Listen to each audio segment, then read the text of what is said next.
Fui preso por espíritos fora do corpo. Ai, ai, ai, hein?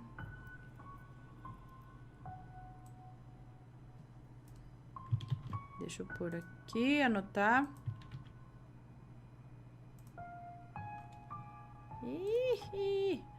Olá, assombrados. Este relato pode ser um tanto perturbador, bizarro.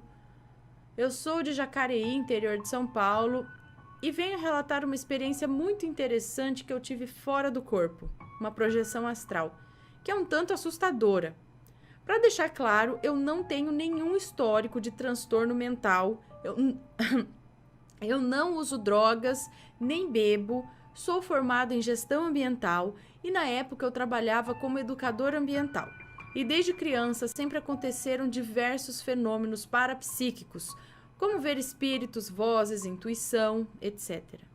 Principalmente a viagem astral, que é algo que eu não controlo, eu simplesmente acordo fora do corpo. Pois bem, eu sempre tenho o costume de tirar um cochilo após o almoço e pedi que a minha mãe me acordasse às 3 da tarde, pois eu tinha que ir na cidade. Eu ia levar a minha avó na cidade nesse horário. E fui deitar. E então vejo uma massa negra se formando perto da porta do quarto, que é de vidro. Mas eu não dei muita importância, pois estava com muito sono. Eu não tinha dormido a noite anterior. Então caí em um sono muito profundo. E eu entro no que eu achava que era um sonho. Existia um grupo de umas 10 pessoas, homens e mulheres, na maioria jovens, uns muito estranhos e outros que eu não via o rosto em volta de mim. Eu não reconhecia aquele lugar. Era uma casa grande e velha. Eles me olhavam nos meus olhos e me prendiam no centro deles. Com a força do pensamento, eles não tocavam em mim. O lugar era uma casa, onde existia um deles que ficava numa mesa afastada dando ordens. Ele era o chefe deles, um homem forte, moreno, e ele dava ordens para que um do bando passasse um líquido amarelo no meu corpo. Eu não sei exatamente o que era, eu só sei que era algo nojento. E um deles me dizia: "Não tem problema, é só tomar banho que sai." Em um tom irônico, sabe? E dava risada. No momento, eu pensei que eles estavam me iniciando em uma espécie de culto, pois havia vários objetos relacionados à magia no chão do local, como velas, garrafas com diversos líquidos. E eu começo a tomar consciência que eu estava não em um sonho, nem num sonho lúcido, mas sim em uma projeção do meu espírito fora do corpo. E eles não me deixavam sair do local. Aí comecei a gritar, mas ninguém vinha para me atender. Eu estava possivelmente em outra dimensão. Quando a energia deles ficou um pouco fraca, eu não sei de onde me veio coragem, eu peguei um dos espíritos que estava me prendendo e comecei a trocar socos e pontapés, inclusive mordidas nele. Quando a minha mãe começou a me chamar, pois já tinha dado o horário combinado dela me acordar. Eu não conseguia sair daquela dimensão. Mesmo meu corpo puxando meu espírito para dentro dele, eu não conseguia voltar. Então comecei a brigar mais e mais com aquele ser que era um espírito, mas ele não era totalmente palpável, não adiantava muito eu bater nele. Ele me dominava mais com a mente. Então eu tentei voltar para o meu corpo na cama e não consegui. Vim rolando com o espírito para dentro do quarto, onde o meu corpo dormia na cama. Quando vi a minha gata, que dormia nos pés da minha cama, e ela estava fora do corpo também. E ela estava olhando assustada, pois quando estamos fora do corpo, também vimos os animais que estão dormindo e estão fora do corpo também. Então consegui voltar para o meu corpo e nisso eu vi as mãos do espírito saindo da parede em cima de onde eu durmo. E ele tremia as mãos, tremia muito, e nisso eu acordei sem energia alguma. Relatei para um médium espírita, amigo, o meu ocorrido. E ele me disse que os espíritos pegam as pessoas que estão perambulando fora do corpo para lugares no plano espiritual e passam um líquido que condensa a energia do corpo espiritual da pessoa. E a energia da pessoa fica contida no líquido. E que o fato dele colocar as mãos para fora da parede e tremer com toda a força, ele fazia aquilo para sugar com as mãos o máximo de energia, me exaurindo ao máximo. E que eles usam essa energia para fazer o mal, ou para alimentar determinado espírito das trevas que precisam desse tipo de energia humana. Depois de um tempo, eu dormi, saí do corpo e fui para este lugar novamente. Mas nessa saída do corpo, eu já não os via. Eu já não via o grupo de espíritos sugadores. Bom, depois dessa experiência, aprendi o quanto é bom manter bons pensamentos e fazer uma reza ou prece antes de dormir para não ser capturado fora do corpo por esses seres horrendos que vagam por aí. Esse é o meu relato, espero que tenham gostado. Obrigada.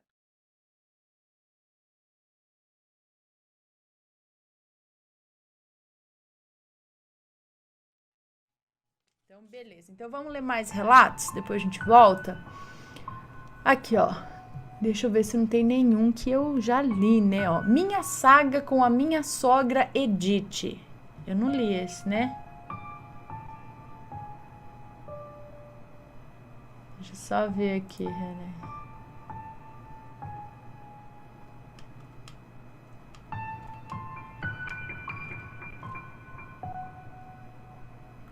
Acho que não.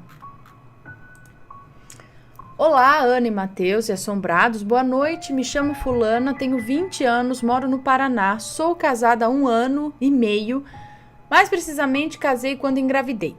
Porém, meu namoro já estava com 3 anos e a minha sogra, Edith, até então era um amor de pessoa comigo. Porém, nunca foi uma pessoa amável, sempre maltratava os filhos e xingava. Só que como eu ainda não era da família, eu só observava. Ana, com 1 ano de namoro, a minha mãe já me permitia dormir na casa do meu até então namorado.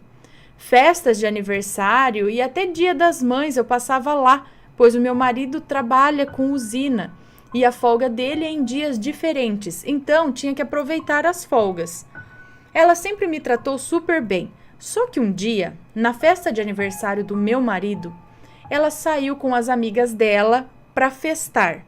E as crianças, na época, uma menina de 7 anos e um menino de 9 anos, meus cunhados, começaram a chorar porque queriam ir junto com ela.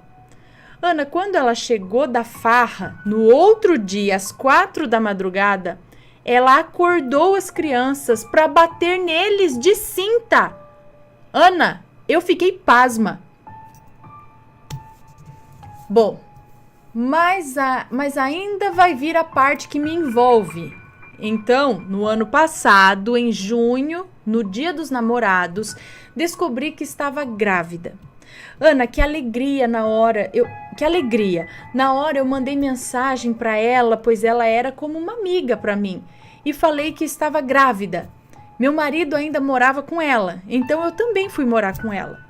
Ela disse que eu era bem-vinda na casa dela, que o bebê iria ser muito amado e todo o papo furado do inimigo que nos quer perto, sim. E eu estava brigada com a minha mãe na época e não queria ser um fardo para ela. No mesmo momento que descobri a gravidez, avisei meu marido e a minha mãe me levou na casa dele. Arrependimento, Ana. Se eu tivesse ficado na casa da minha mãe, esperando ele arrumar casa para a gente viver juntos e em paz, não teria sofrido tanto psicologicamente e fisicamente. Ana, você sabe que quando estamos grávidas, somos mais sensíveis e frágeis. E ela dizia que era drama para chamar a atenção do meu marido. Com 1 semana morando na casa dela, ela já dizia que eu tinha dado o golpe da barriga no meu marido. Dizia que era só abortar a criança, que não queria eu na casa dela. Ana, eu fui do céu ao inferno com ela. Os filhos dela me desrespeitavam. Ana, ela me agrediu quando eu fui reclamar do comportamento das crianças e chegou até a esconder comida de mim. Ana, não era bolo, doce ou refrigerante, era comida, tipo arroz, feijão, carne. Ela escondia tudo no quarto dela e trancava com a chave. E nesse meio tempo, quem me ajudava era minha mãe, que levava comida para mim ou me levava para casa dela para almoçar. Eu não podia voltar a morar com a minha mãe, mas pelo menos ela me ajudava no tempo das vacas magras. Por que não podia voltar a morar com a mãe? Ana, eu não fiquei bem 3 meses na casa dela. Graças a Deus, a gente conseguiu uma casa perto do serviço do meu marido e mudamos. Mas você pensa que acabou por aí? Ela queria o filho dela de volta para ela. De volta para ele pagar as contas dela. Fez trabalhos, amarrações, tudo para tentar nos separar. Mas graças a Deus, nós estamos até hoje unidos e firmes e fortes, para a honra e glória do Senhor. Nenhum mal lançados a nós nos atingiu e hoje ela vive em depressão. Saiu fugida da cidade, ameaçada por todo mundo. As amigas dela estão todas brigadas com ela. E o meu filho, que hoje tem 8 meses, não gosta dela. Se ela tenta pegar ele no colo, ele não vai com ela. E chora na casa dela, enfim. Ana, o mal voltou pior para ela. Ela já tentou se matar cortando os próprios pulsos. E meu marido e o meu cunhado mais velho não falam com ela mais. Esse foi meu relato, Ana. Desde já agradeço por ler e fica um aviso para todas as Edites. Tudo que vocês lançam de bom e ruim também volta pior para vocês. Acreditem, nada fica impune, seja aqui ou em outro plano, vocês pagam. E para quem sofre com alguma Edite, não pague mal com mal. Espere e confie em Deus, Ele não desampara os seus. Obrigada, beijos a todos os assombrados. Obrigada, beijos para você. Ilaiau, povo ruim, meu Deus do céu. Ai. Deixa eu anotar aqui que eu contei esse aqui, senão eu vou começar a ficar perdidinha.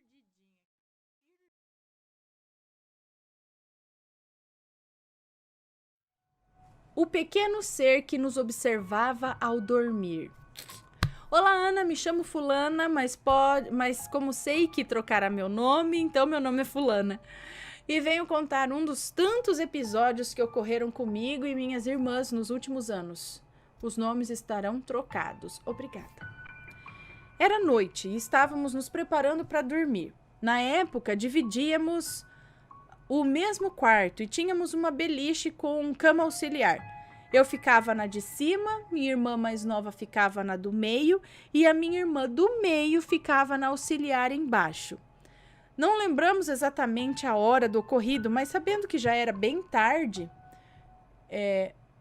eu e minha irmã mais nova, que vou chamar de Ive, dormimos primeiro. Já a minha irmã do meio, que vou chamar de Mia, não conseguiu dormir. Na época, ela tinha costume de fazer um ninho com os lençóis para dormir. Ela se sentia protegida. Nós 3 nunca gostamos de dormir com a luz apagada, por vários motivos. Mas nesse dia em especial, decidimos não deixá-la ligada, deixando apenas a luz da sala acesa que iluminava um pouco o nosso quarto, já que a porta estava aberta. Horas depois, minha irmã Mia, ainda acordada, viu adentrar o quarto um ser de estatura pequena, mais ou menos 1,20 m no máximo, desnudo, pele de um bege escuro e seu rosto era deformado. O ser andou o quarto inteiro até que chegou até a sua cama e nessa hora eu e a Ive já havíamos acordado e também vimos esse ser andando pelo quarto. Eu o vi andando todo o quarto. Já a Ive só o viu em frente à sua cama e, consequentemente, em frente à cama da Mia, olhando. Eu não tinha visão da escada da cama, que ficava perto da parede, já que o nosso quarto não era tão grande. Já a Mia conseguia ver perfeitamente a escada e ela conta que viu esse ser parado no segundo degrau da escada, ainda olhando para Ivy pelo buraco das divisões da escada. Ele passou. Aí passou. Passou um tempo ali parado e depois subiu para a cama. Nessa hora, eu, com os olhos fechados, com muito medo, senti uma mão nos meus pés e fiquei ali paralisada. Quando, depois de um tempo, ele desceu da beliche, da cama, olhou para Mia e foi embora. E aí, apagamos as 3, sem dizer uma palavra. Dormimos. Desmaiou, sei lá, sem dizer uma palavra. No dia seguinte, ainda assustadas, conversamos sobre o que tinha ocorrido na noite passada e constatamos que vimos mesmo o ser. Pensei que vimos o mesmo ser, né? Pensei que tivesse sonhado, mas como elas também viram, não podia ser só um sonho. Meses depois, minhas irmãs decidiram dormir na casa de uma prima e eu fiquei sozinha naquele quarto. Nunca gostei de dormir sozinha, eu sempre fui assustada. Mas como eu não tinha opção, tive que dormir sozinha mesmo. Então decidi ficar na cama auxiliar, pois não queria subir para a minha. Então peguei no sono e quando acordei não conseguia me mover. Não conseguia me mover com facilidade. Estava com uma sensação de peso no meu corpo e com um sono incontrolável. Não sei que horas era ao certo, mas parecia ser bem tarde, pois meus pais costumavam assistir até tarde TV. E quando eu acordei, não ouvi som de televisão.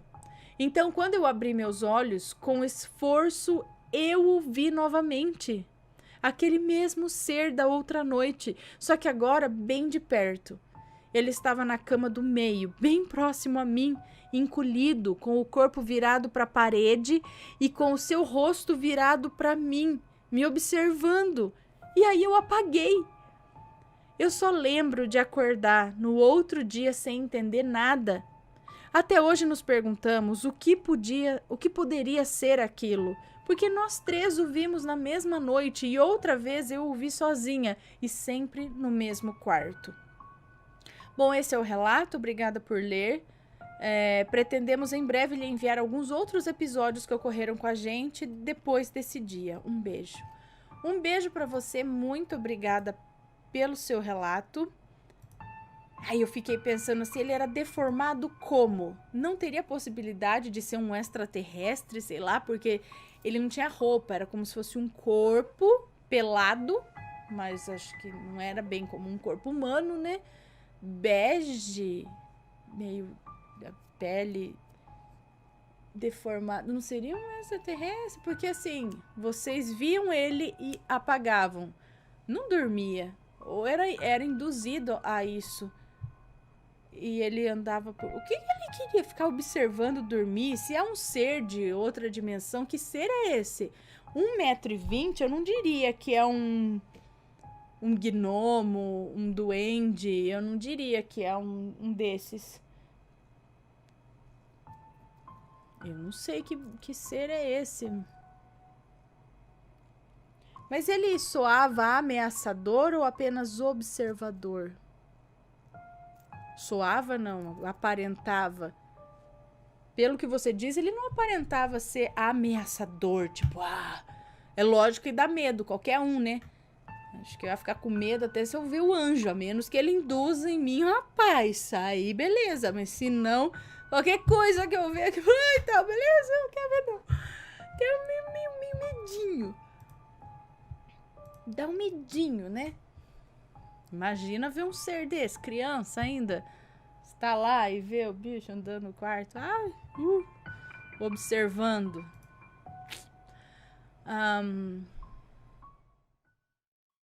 E aí, assombrados, tudo bem?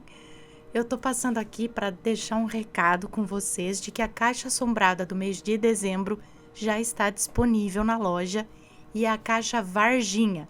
Como vocês podem ver, ainda não tá bem legal para gravar os relatos, mas logo eu volto. Mas eu quero mostrar para vocês alguns dos itens que vem na caixa Varginha no mês de dezembro. O primeiro é este lindo essa linda réplica, né, do ET de Varginha. É numerado e exclusivo também. Muito lindo, pintura muito 10. Olha aqui, você vai receber esta estatueta, também um negócio de pendurar coisa aqui, ó, pendurar guardanapo, pendurar, ó, o que você quiser aqui, ó. Você fixa na parede e você tem o ET de Varginha para pendurar suas coisinhas. Sim, olha aqui este. E também uma camiseta, igual eu tô vestindo aqui, ó, com a data aqui do acontecido, do avistamento do ET em Varginha, 20 de janeiro de 1996. Quem aí já era nascido? Aqui, ó. E brilha no escuro também, viu? Então você vai receber essa camiseta, vai receber a estatueta, vai receber um gancho, né? Gancho aqui para você pendurar suas coisinhas, ó. E mais coisas, é claro, tem a receita, vai ter uma coisinha gostosa para comer, né? Sempre vai uma coisinha de comer. Então, garanta a sua caixa, ok? Você pode comprar de forma avulsa ou assinar. Você tem até dia 10 para assinar, ok? Clica no link aqui e garante a sua caixa Varginha, beleza?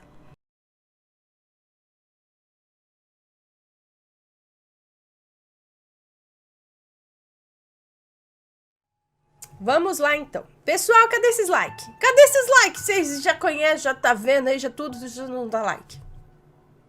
Vamos aumentar esses likes para o YouTube entender que vocês realmente gostam do que estão assistindo. A menos que não gostem. Aí, vai dar like pra quê? Vamos ler relato, então. O sinal. Peraí.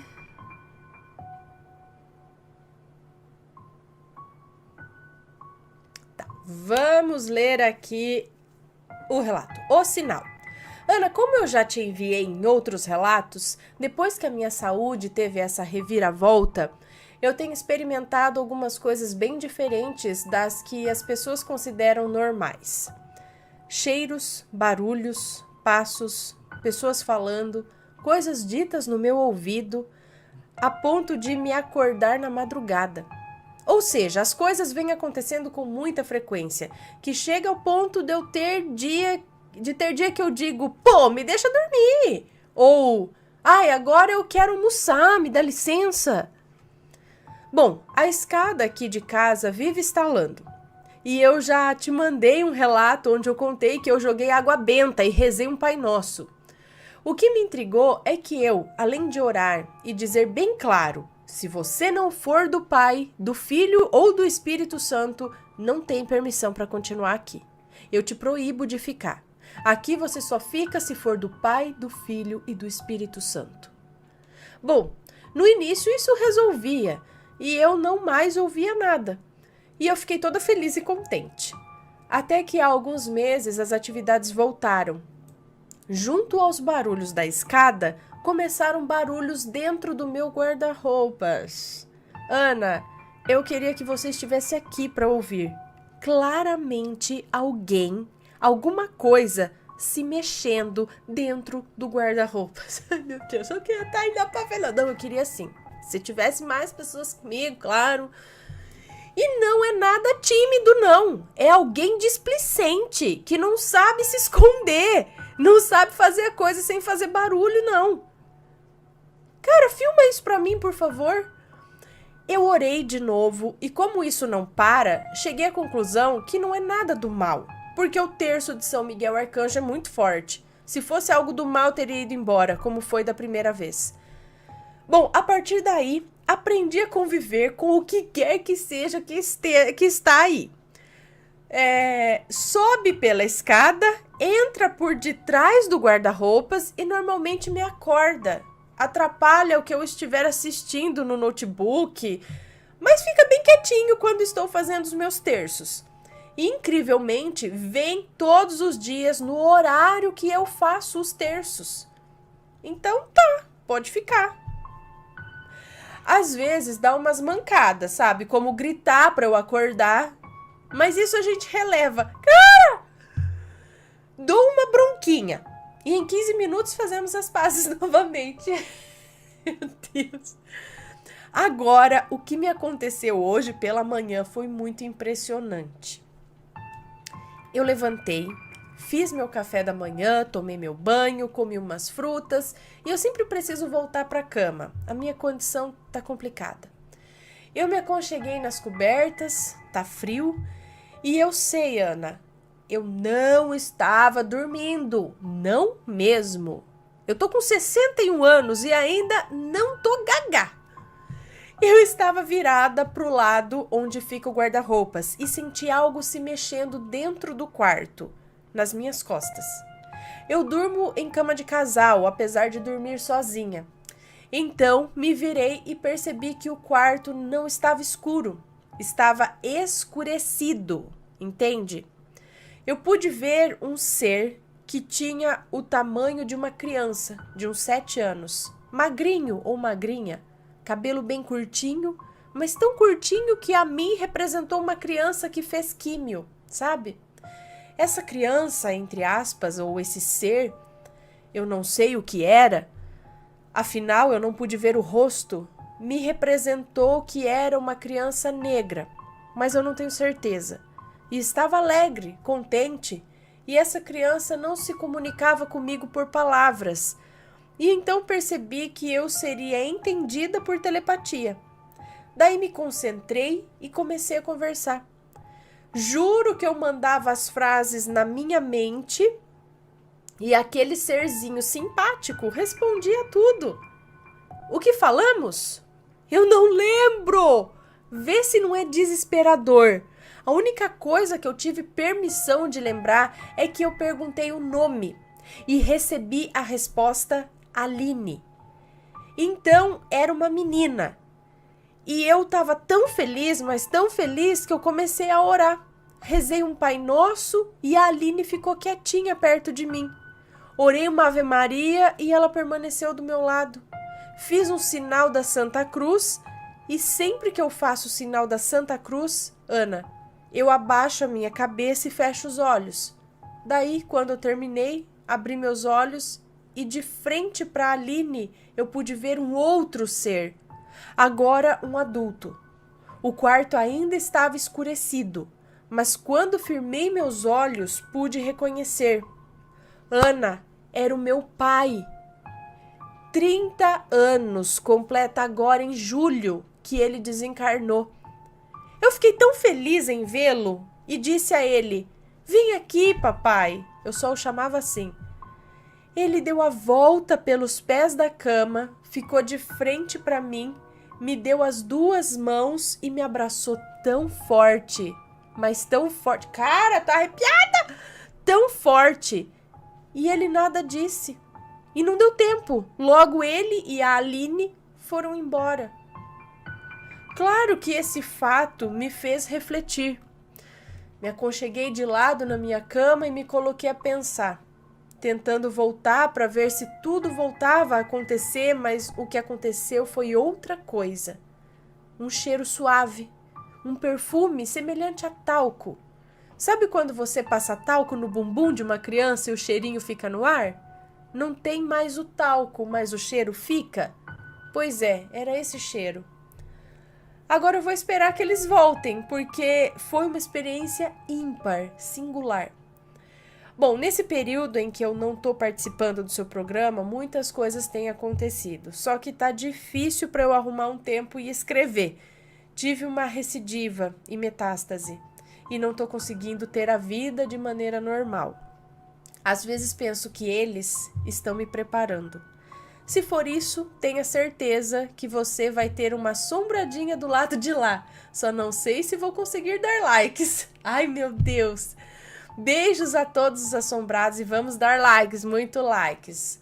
Melhoras pra você, ó. Vai dar tudo certo. Um beijo. E que legal essa experiência, hein? Legal, né? Não sei se é legal ou não, mas vamos que vamos. Manda e-mail aí, qualquer coisa, tá? Eu mandei um e-mail pra você esses dias.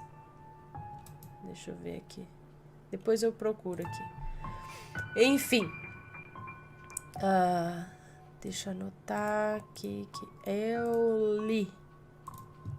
Opa, essa cor não, essa cor.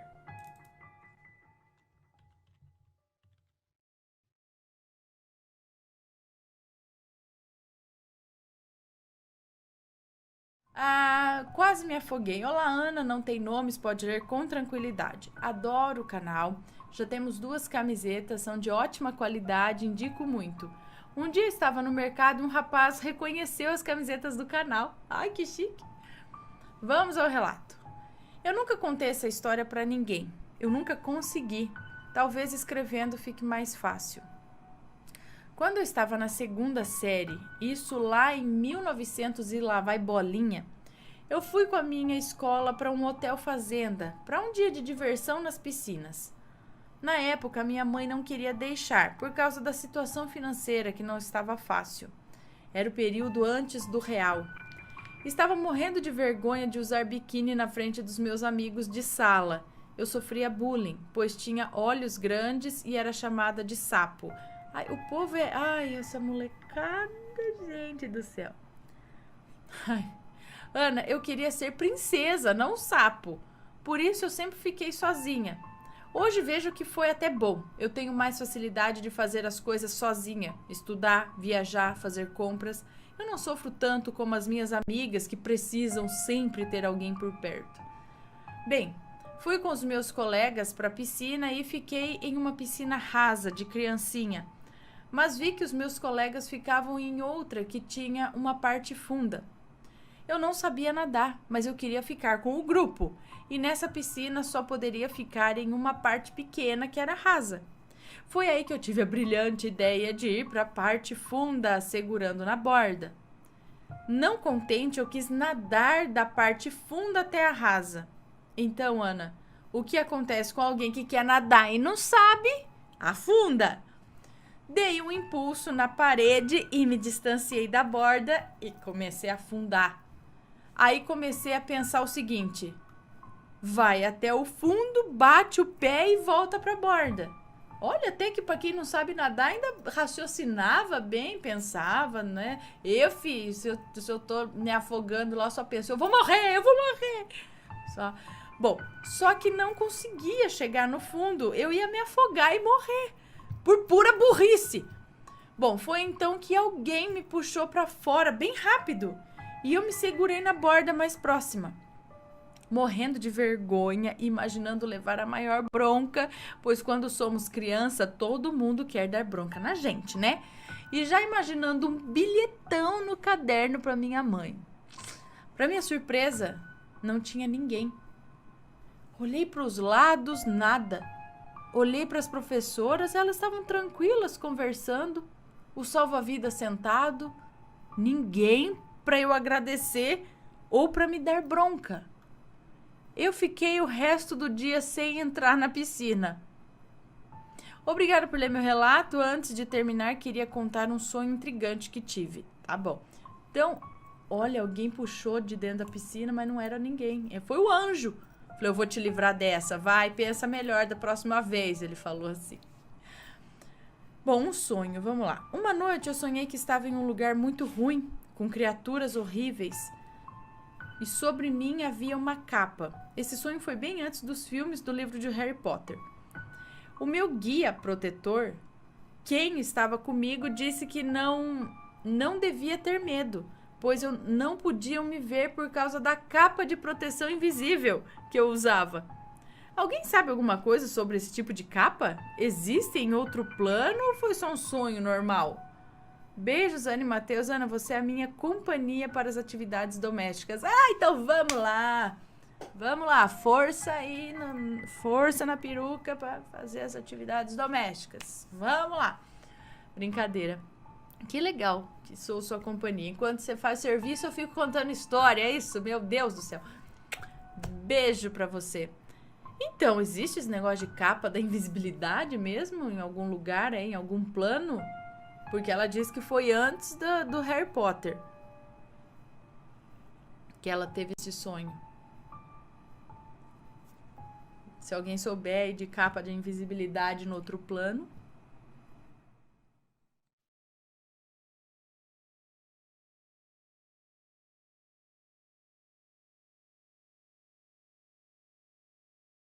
Minha mãe falecida me obsedia por guardar mágoas de mim? É uma pergunta. Vamos lá. Oi, Ana. Oi, Matheus. Oi, bebês assombrados e oi, assombrados. Venho agora contar uma sequência de eventos que ocorreram comigo e que me fez questionar se a minha própria mãe me obsedia. É assim que fala obsedia? Obsedia. É uma palavra esquisita de dizer, assim, enfim. Os nomes, se houver, estarão trocados e desde já peço desculpas, pois para que exista uma boa compreensão, provavelmente o relato será um pouco longo. Bom, de início preciso informar para melhor compreensão que a minha mãe faleceu de câncer de útero há 30 anos. E deixou a mim e mais 2 irmãos, eu com 7 anos e o meu irmão do meio com 5 anos e o menor com 1 ano de idade. Fora outros filhos que ela teve antes de nós e eu não conheci. Ficamos aos cuidados dos meus avós paternos. Da minha família materna, nunca conheci ninguém. Meu pai ainda nos levou até a casa dos pais da minha mãe quando se iniciou o tratamento dela. Perdão. Ai, meu Deus. Meu pai ainda nos levou na casa dos avós maternos, né, quando se iniciou o tratamento dela, mas fomos recebidos por um irmão dela que nos disse que seus pais já tinham problemas demais e nos mandou dar meia volta. Nem cheguei a descer do carro nesse dia. Bom, durante o tratamento, lembro-me de presenciar muito sofrimento da minha mãe e de vê-la com as roupas sempre sujas de sangue por causa das hemorragias constantes. Então, finalmente decidiram que não era saudável para nós ver tudo aquilo e nos tiraram de sua casa. Ela, após isso, foi internada e ficou por meses no hospital. Nunca nos levaram para visitá-la. Com certeza por causa da nossa pouca idade e de seu quadro de saúde, né? Ela, então, faleceu de septicemia por lá, sozinha, sem família. Bem, dito isso, vou iniciar o relato de fato. Primeiro evento. Aos 25 anos, eu tive a minha única filha. Então, agora eu não... É fulana. É uma moça. Pode me chamar de fulana, tenho 37 anos e o que eu vou relatar mexe comigo até hoje. Certo. Bom, dito isso, vamos iniciar o relato. Primeiro evento. Aos 25 anos, eu tive a minha única filha, que aqui chamarei de Alessandra. Quando ela ainda tinha por volta de 3 meses, eu estava dormindo com o meu namorado na minha cama e a minha filha em seu berço. Com a minha filha em seu berço. De repente, eu fui acordada por ele, que estava branco e transtornado. Com muita dificuldade, ele me disse que acabara de ver uma mulher de vestido branco parada em frente ao berço da minha filha, a observando. A mulher percebeu que foi notada, olhou para ele e seguiu andando de ré e olhos fixos nele, até sumir através da parede. Ele deu todas as descrições que batiam com as da minha mãe, e na ocasião eu achei que ela tinha vindo apenas conhecer a neta. Segundo evento. Depois da primeira aparição, a mulher de branco não havia mais se mostrado. Até que certa vez fui a um centro espírita kardecista que eu frequentava na época para tomar mais um passe, dos tantos que me foram aconselhados havia alguns dias. Nesse dia em questão, a filha da minha prima, que aqui vou chamar de Gabriele, que na época tinha por volta de 11 anos, estava lá em casa passando uns dias, para poder fazer companhia à Alessandra, que já tinha por volta de 10 anos nessa época. Eu morava em um condomínio de casas, então achei seguro deixá-las lá enquanto eu iria tomar esses passes. E antes de sair, para maior segurança delas, Pedi à vizinha, que dividia o muro comigo, que ela desse uma olhadinha nelas para mim e avisei que voltaria rápido. Fui ao centro e quando voltei, encontrei essa vizinha consolando a minha filha. A Alessandra não conseguia falar e parecia muito assustada. Quando ela me viu, correu para me abraçar. E eu, desesperada, não entendi o que havia acontecido, pois ela aparentemente não estava machucada, nada.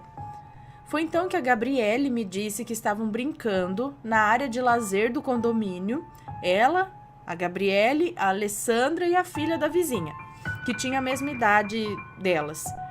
E então elas viram o farol de um carro se aproximando do portão do condomínio. A Gabriele e a filha da vizinha correram para ver se era eu que estava voltando e deixaram a Alessandra sozinha no balanço. Assim que elas chegaram no portão, ouviram um grito da Alessandra. Correram de volta e encontraram a menina chorando. A Alessandra estava chorando desesperadamente, sem conseguir dizer o que havia acontecido. Passei alguns minutos consolando ela e foi então que ela me contou o que houve. Ela disse que assim que as meninas se afastaram do balanço, uma mulher se aproximou dela. Ela viu sua aproximação pelo canto dos olhos, pois estava olhando para o chão. E quando levantou a cabeça, viu uma mulher de cabelos longos com um vestido branco, todo sujo de sangue na parte do ventre. Teve tanto medo que a sua única reação foi gritar. E aí a mulher desapareceu. Ana, confesso que de imediato nem passou pela minha cabeça que poderia ser a minha mãe, mas eu contei o acontecido a uma colega de trabalho, que me perguntou se eu conhecia alguém que havia falecido em alguma circunstância que envolvesse sangramento na mesma região do corpo onde a minha filha havia visto a mancha de sangue, na aparição. E de imediato a minha mãe me veio à cabeça. Além dessa visão, na época, a minha filha também estava tendo muita perturbação noturna. Não dormia nada, sempre parecia que em seus sonhos ela tentava escapar de alguma coisa ou se defender. Então me aconselharam levá-la a um centro espírita, pois poderia ser algo espiritual. Terceiro evento. Chegando ao centro, nos encaminharam ao trabalho de desobsessão. Era a minha primeira vez naquele tipo de trabalho e eu estava bem nervosa porque a minha filha também entraria naquela sala. Como era uma sala de desobsessão, da sala de espera, por vezes, dava para se ouvir gritos de revolta, choro de dor e desespero e outros sons. Esses sons vinham dos médiuns que incorporavam os espíritos sofredores, que chegavam ali acompanhando os pacientes. Aquilo era assustador até para um adulto, imagine para uma criança. Enfim, nos chamaram e entramos na sala de desobsessão, onde a única fonte de luz era uma lâmpada de luz negra que estava acesa.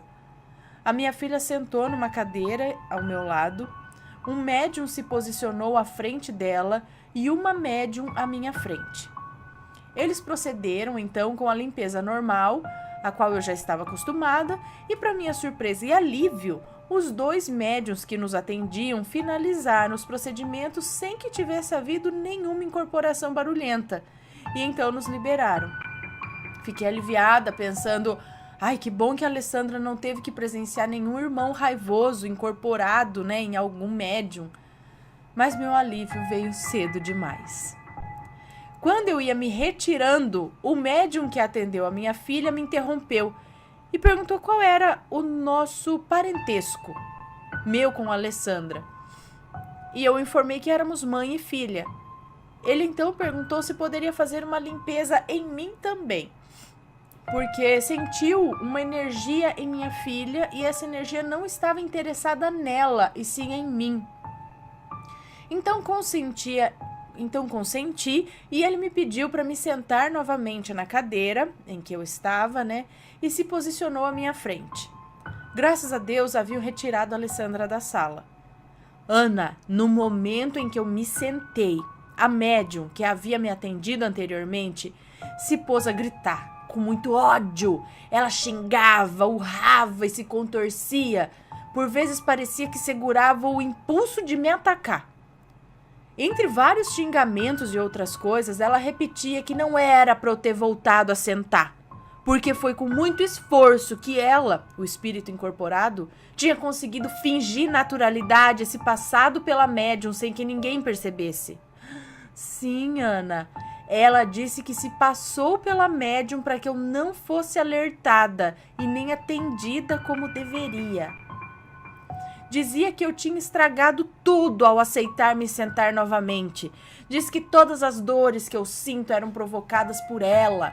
Dores muito fortes de estômago e na região do ventre que me acompanham há anos. E antes que perguntem, eu já fui ao médico, sim, sem sucesso. Ela dizia que todas essas dores são provocadas por ela e queria continuar provocando.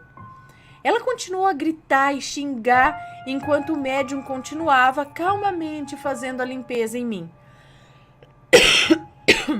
Outro médium tentava doutrinar esse espírito em sofrimento. Ele tentava explicar a ela, o espírito, que todo o sofrimento que ela sentia vinha desse ódio que ela alimentava, que se ela me deixasse em paz, também sentiria alívio em suas dores e em seu sofrimento, e que ela seria resgatada. Enfim, daquele lugar escuro, né? Ela seria resgatada, enfim, daquele lugar escuro em que se encontrava. Então ela disse algo que me chamou muito a atenção e me fez achar que aquele espírito poderia ser a minha mãe. Ela disse: "Não vou deixá-la em paz, não vou ter compaixão, porque eu morri sozinha, abandonada e sangrando em uma cama de hospital.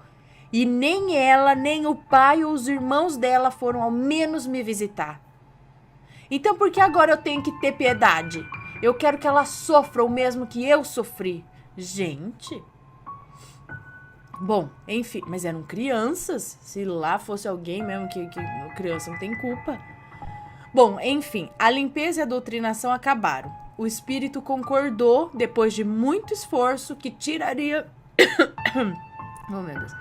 Que tiraria as dores de mim. Passou a mão por sobre meu ventre, fez com cara de raiva, e por vezes virava o rosto, como se estivesse fazendo aquilo contrariada. Logo após isso, me pediram para me retirar e passar na sala do médico espiritual, e eu saí. Mas eu sentia muita dor de cabeça e dor nos ombros, a ponto de sair da sala andando meio curvada. Um médium que estava direcionando as pessoas lá fora percebeu isso e perguntou se eu estava bem. Eu respondi que estava sentindo dor e ele me pediu para voltar à sala de desobsessão, porque provavelmente algum resíduo havia ficado em mim. Ana, quando eu pus os pés de volta naquela sala, a médium que me atendeu, que naquele momento estava atendendo um outro paciente, me olhou e começou a me xingar novamente. Aos berros me mandava sair e os médiuns me atenderam, doutrinaram ela novamente, fizeram a limpeza em mim e me aconselharam a sair e não voltar mais naquela sala. Passei pelo médico espiritual, pelos passes e voltei para casa, mas estava muito pensativa. Aquela frase do espírito não saía da minha cabeça e eu pensava: será que era minha mãe? Será que ela nutre tanto ódio assim por mim, apesar de na época eu ser tão criança? Quarto evento. Bom, no dia seguinte era feriado, Semana Santa, e eu e minha família fomos à casa de praia que havíamos alugado naquele ano. Estava chovendo muito naquele dia, mas quando chegamos à casa de praia, a chuva tinha dado uma trégua, porém, tudo estava alagado. A grama na frente estava com água empoçada, tudo muito molhado ainda. Guardem esse detalhe. Bom, entramos na casa e ficamos na área, conversando e esperando o resto da família chegar, que vinham em outro carro um pouco atrás. Aproveitei esse momento para contar à minha tia, que foi amiga da minha mãe, tudo o que tinha ocorrido na noite anterior.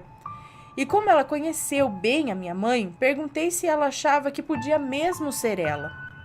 Minha tia então me contou que a minha mãe tinha um ciúme doentio do meu pai.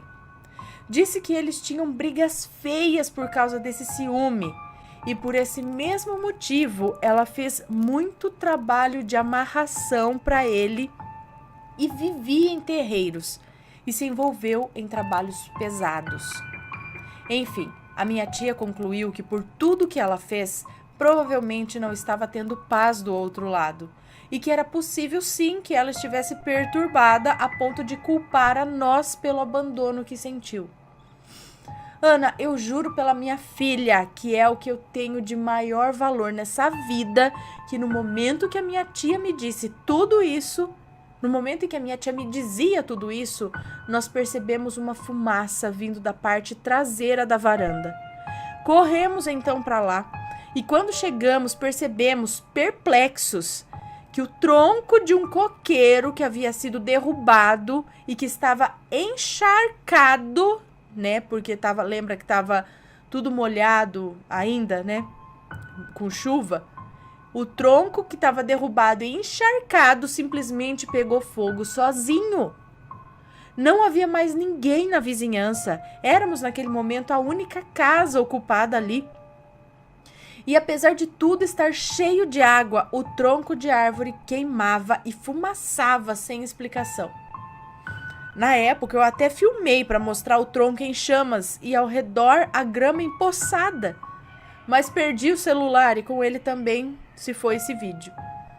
Todos nós ficamos atônitos apenas a observar aquele evento sem explicação nenhuma que acontecia à nossa frente.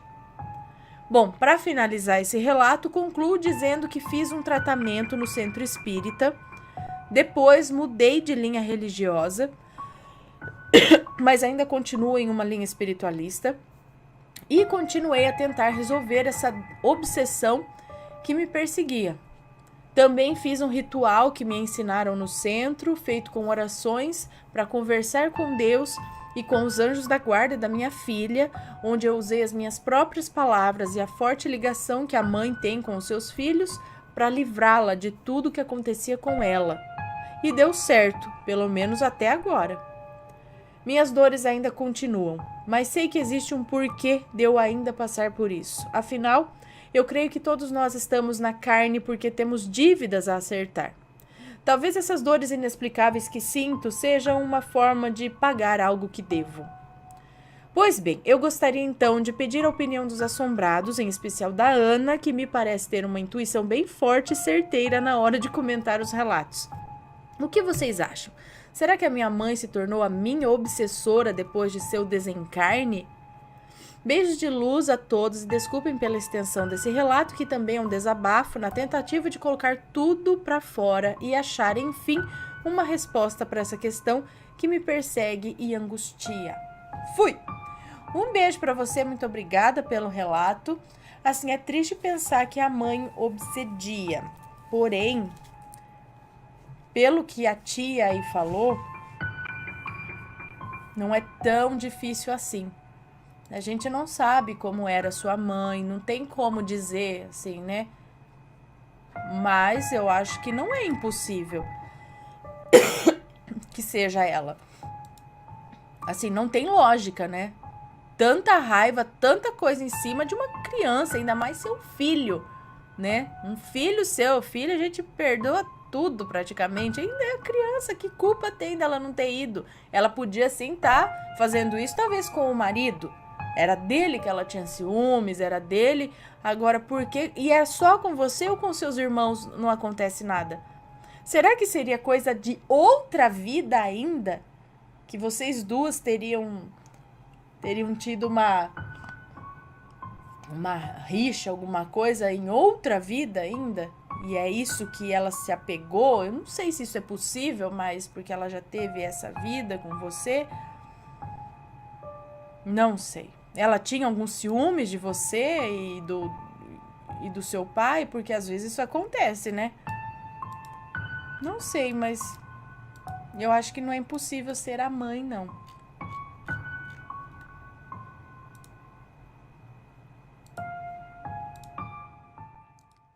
Belezinha, belezinha.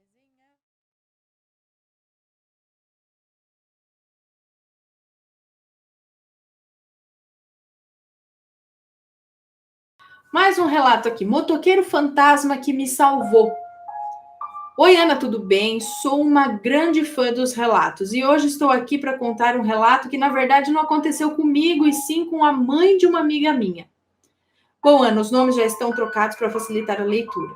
Vamos chamar a mãe dessa amiga de Ângela, ok? Ana, não tenho detalhes, pois faz muito tempo que ela me contou isso e não lembro de nomes de ruas, etc. Mas enfim, a Ângela foi um dia para uma festa em João Pessoa, na Paraíba. Acredito que na época ela morava lá. Bom, ela foi para essa festa com algumas amigas, em torno de 4 amigas, por aí. E disse que a festa foi ótima, curtiram muito, etc. Mas em um momento da festa, ela acabou se perdendo dessas amigas. Mano, ela entrou em desespero. Ela precisava voltar com essas amigas. Era a carona dela. Ela procurou por muito tempo as meninas, mas foi em vão. Bom, a hora estava passando, a festa estava acabando e ela precisava ir embora de qualquer forma. Mas estava sem dinheiro, sem carona, sem amigas e sem nenhum conhecido. Ela então pensou, bom, seja o que Deus quiser, eu vou ter que ir a pé. E Ana, era muito longe e estava à noite. Eu não tenho noção de quantas horas eram para chegar em casa, mas era muito tempo. Ela então, com os saltos nas mãos, foi, com um pressentimento muito ruim no coração.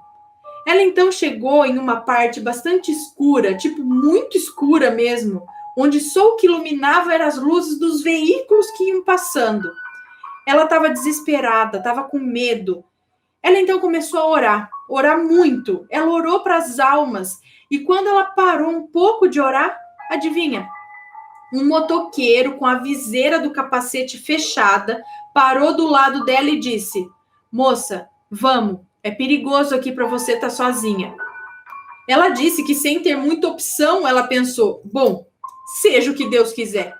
Ela disse que o que mais a entregou foi o fato dele não perguntar para onde ela ia. O que mais a intrigou, que ela ficou intrigada, foi que ele não perguntou para onde ela ia.